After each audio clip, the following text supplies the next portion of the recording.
Thank you and welcome to the show this morning. The topic this morning is the impact of AIDS on African Americans. And we're fortunate this morning to have with us to talk about the impact of AIDS on African Americans, Mr. RCrowder. Mr. Crowder is the founder of an organization called StreetWorks. And not only is he the founder of this organization, but he is also the executive director of StreetWorks. And of course, Mr. Crowder, let me welcome you to the show this morning. Thank you, Dr. Haney. And to tell you, Mr. Crowder, how delighted we are to have you again on this show dealing with this issue.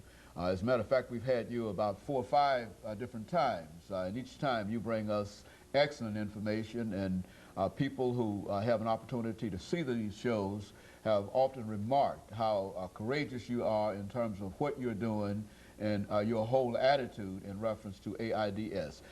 Before we get started into the impact of AIDS on African Americans, Mr. Crowder, let's have you to give us some information about your background, your education, and some of the experiences that you had before you became the founder of StreetWorks. Okay. My name is RCrowder, as you said, and I'm a native Nashvilleian, grew up in North Nashville. I attended Pearl High. Later on, I attended Tennessee State University, got a degree in accounting. I worked for several AIDS organizations. I worked for Meharry Medical College. I went on to work for an agency called Women, and now I identified a need for further services, and I started StreetWorks. StreetWorks is an organization that does HIV education, prevention, and care. So we actually provide services for those people who are infected with HIV. We're located at 1431 Joe Johnston in the Johnny Rahel housing site.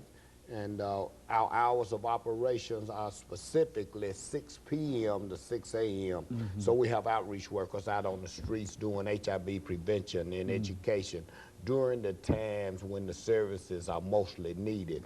And that's during the nighttime hours, since our target population are those who are at the highest risk for HIV infection. Okay, you talk about HIV and AIDS, Mr. Crowder, and I think we've talked about it on a number of occasions. But still, there are some folks who really don't understand what AIDS and HIV is, and give it to us from that perspective so that the average person might understand what we're talking about here. HIV is an acronym for, an acronym for Human Immunodeficiency Virus. It is the virus which causes AIDS. And there's 3 modes of transmission, and that's blood to blood, which most commonly occurs by sharing needles. We talk about any kind of needles, tattooing needles, body piercing needles. You can get it from sex, you know, unprotected sex with an infected person. Now that's important. One of the persons in the sexual act has to be infected. And the other mode of transmission is an infected mother can transmit the virus to her unborn child. Those are the only 3 ways you can get HIV. And there's 4 body fluids which transmit HIV, and that is blood, semen, vaginal secretions, and breast milk. And what I'm saying here is you have to get one of those body fluids of an infected person into your body. And right now, HIV is impacting African Americans at a disproportionate rate. We account for over half of all new infections. That 1 in 50 African American men is infected with HIV, and 1 in 160 African American women is infected with HIV. You know, Ms. Crowder, it seems to me, and I think this is the same question that we have to raise, and we've raised it before. It seems to me that if this disease is having such a tremendous impact, why is it that we don't hear that much about this disease, nor do we see that many people who are impacted with this disease? And where are these individuals that, when we say 1 out of 50, where are these individuals, and how do you know, I mean, how can you tell that they... Well, Dr. Haney, first of all, HIV has such a negative impact associated with it that people it's called stigma. It has that stigma attached to it. So for some reason or another, African Americans has never been able to actually deal with the fact that they could be infected with HIV. I think the news media had a big part in that, that when it first came out back in 1981, 82, when we first heard about HIV, it was only said that HIV is affecting gay white men and injection drug users. Well, most African Americans thought then that it was not a disease among African Americans, when they should have identified it as what it was. It was a sexually transmitted disease. So a lot of African Americans doesn't think that they, you know, that it involves them or they are impacted by HIV. So it was a little misleading in the beginning, and therefore we didn't think that it was our problem. But it is a problem now, you're saying. It's a real problem among a real problem amongst African Americans.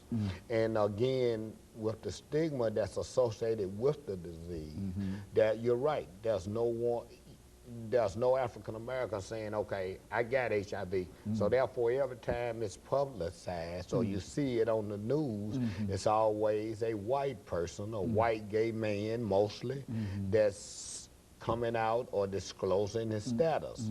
We as African Americans think that we have to keep it hid if we got it, rather than, you know. But now there's a danger, it seems to me, and I think we've, and this is what I know about the disease, that there's a danger that it can progress much faster if you ignore it. Is that what we're saying? Well, HIV is a very individual virus, and it affects everybody differently. And HIV comes in many strains, and no one knows what strain is what. So you may have a strain that does, you know, go fast, or you know, or you may have a strain that's very not aggressive, inaggressive rather, that moves slowly. But what happens is a lot of people think, for instance, the case with Easy Z, the rapper. 1 week you heard he had it, the next week he was dead. Well, what people don't know, he probably had it for several years. And, you know, HIV is a very tricky virus as well. You know, you may get it this year, and it may take 10, 15 years before you show any signs or symptoms of having HIV, okay? That doesn't mean that the virus in and of itself is not actively moving and progressing, and the disease is not progressing, but it's... But you don't find any symptoms, and if you don't find any symptoms, the idea is that maybe you don't have it. Is that right, absolutely. And there's only one way you can tell if you have HIV, and that is to get tested. And that's one of the things we at StreetWorks do. We have a grant to aggressively to find those who are infected and let them know that they're infected. And the way we do that is through the oral mucosal testing. So we don't draw any blood. So when we're out doing street outreach at night, we can test them right there on the site, right, you know, as we encounter them. So you can actually deliver this test outside of a syringe. Absolutely. You can do an oral test. And we do an oral swab in between the cheek and gum, and we can have the results in 2 days. And that's another asset. Now, if a person don't have to go the traditional 2 weeks from testing time to time of getting the results. And of course, Ms. Crowder, we're coming to the end of this first segment of the show now. When we come back, we're going to have 8 minutes. And what I want you to do is to talk about StreetWorks.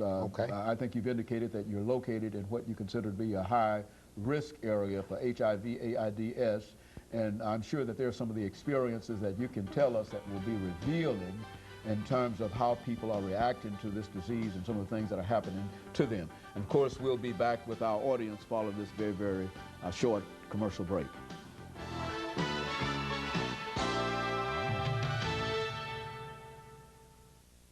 Join us Thursday, July 24th at BMW of Nashville. Mr. Ron Crowder